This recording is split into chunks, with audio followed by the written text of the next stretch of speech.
my dears. I hope this finds you well. Today I'm going to talk about empowered interdependence. And I'll talk about all of those dependency words. We'll start with dependence, independence, codependence, and interdependence, or empowered interdependence. Empowered interdependence, as I like to say. So, as with any of my videos, as always, take what resonates with you, make it your own, leave anything that does not resonate with you, substitute words that are more helpful or clear for you, and I share this with love. So, when we're born, we're dependent. Totally dependent. We need love, we need food and shelter and all those good things. And we're taught how to be one in the family, how to be, we're totally connected in the womb. We come out and there's no separation in our concept for a while. And then we start to have this separation concept, around about 2 of like, I want to do it this way, it's mine. And all of this independence experience comes in. Fascinating, because it's fun and interesting, and here we all are, seemingly individuals, so why not? Why not? Nothing wrong with that. Part of the experience. So with that, we're try that for a while, that's really fun and interesting, and we're defining ourselves and defining what we're not and all those interesting things. And then often, somewhere along the way, we just romance starts to be a thing, and another person or people starts to be a thing. And we can get our first concepts of that largely helped by these concepts being hammered into us by society and the media at large, is this idea of what's essentially quite codependent conditional love. Like, you complete me, and opposites attract, and all of that stuff that has us thinking that, I know I'm attractive because the other person thinks I'm attractive, and oh no, am I still attractive? You haven't told me today.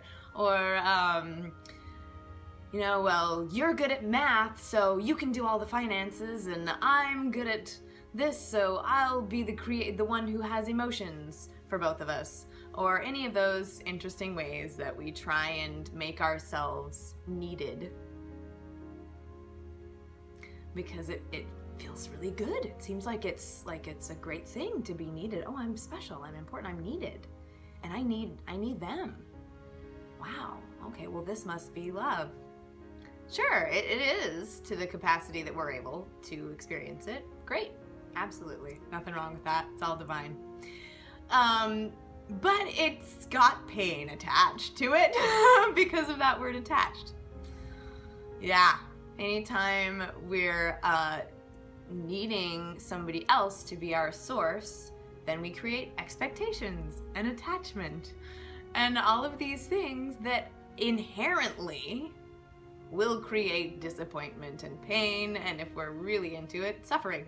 And for a lot of us, the concept of love goes hand in hand with how much we're suffering. Like, I'm suffering so much, I must really be in love.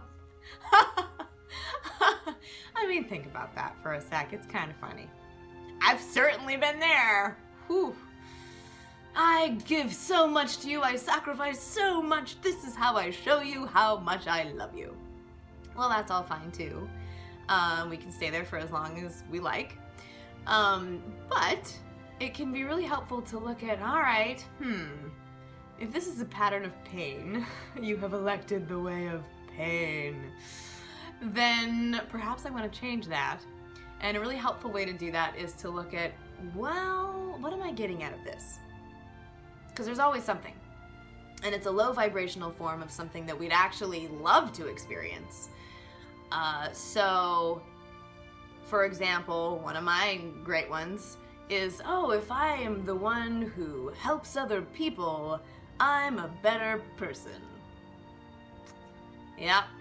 No, actually, there's no such thing as helping another person. We can support somebody else in their own healing or their own learning, but that's just because it's fun.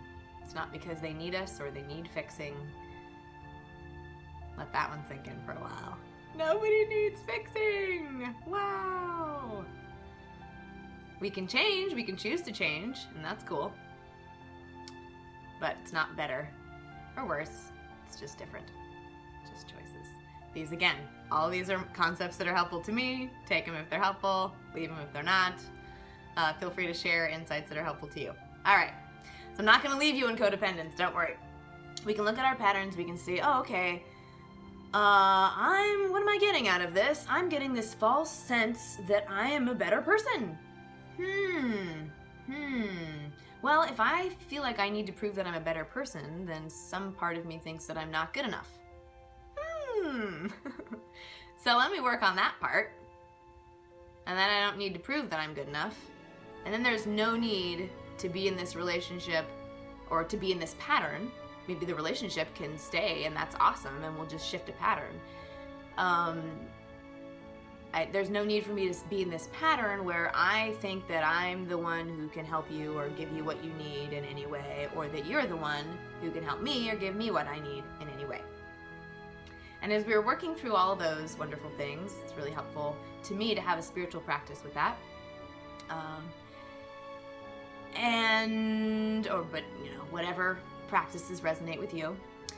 So as we're doing that, then we become more and more able to welcome in interdependence, empowered. So we get this sense of empowerment when we recognize, oh, these other people or food or alcohol or money or the material world is not my source. If I'm dependent on these forms and I'm attached to these forms and then I can't let them go, but they're gonna go. That's the thing about form. They fade. We shift. We transcend into another realm, or wherever we go, it changes. So when I can focus on the qualities, just like I was doing for, what are the qualities that I'm getting here that are low vibrational forms that I'd like to change up into, like, hey, empowerment feels a lot better and isn't binary.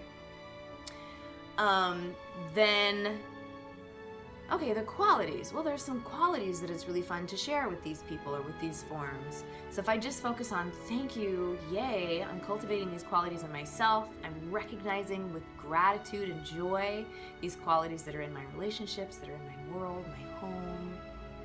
Then I'm unattached. I can be unattached to the forms so that other forms can come in for me to play with, because it's super fun. Then we get into this realm of interdependence, and it's really fun because then I realize, well, I can do a lot of things for myself. That's great, that feels really good, but I can't actually do anything in a vacuum alone. I can't even breathe without plants creating air for me. Thank you, plants. I'm grateful.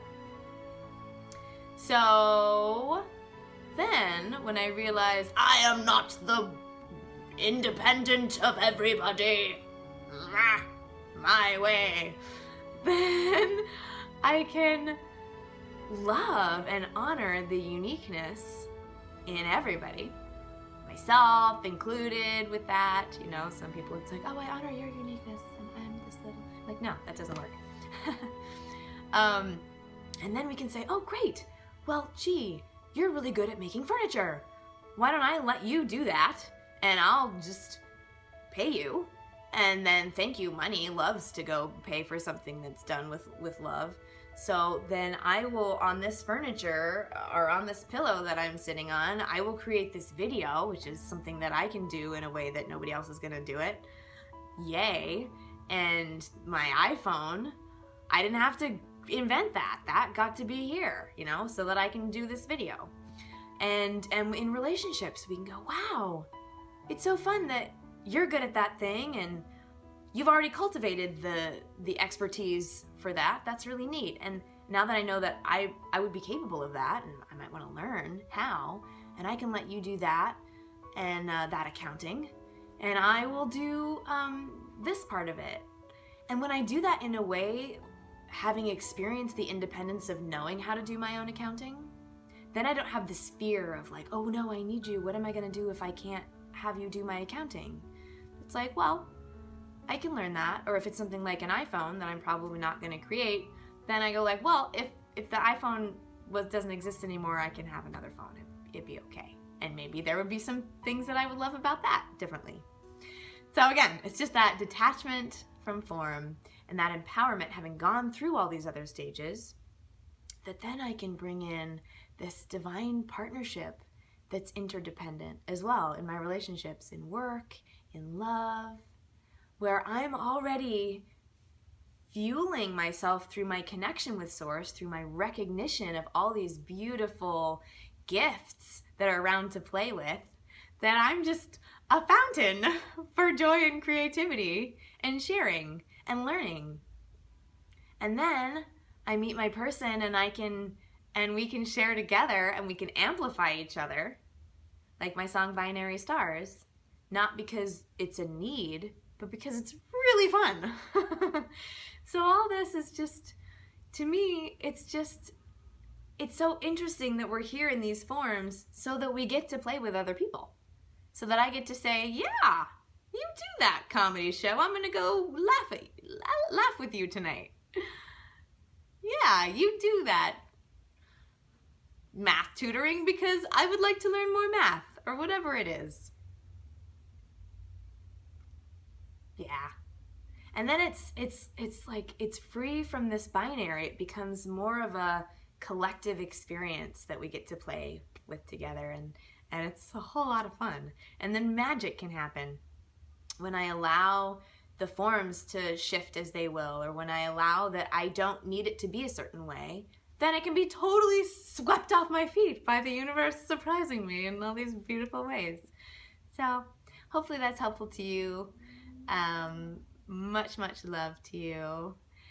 Vibes, because we are connected. And I'd love to hear your insights if you have any. Feel free to subscribe for more videos every week. Mwah!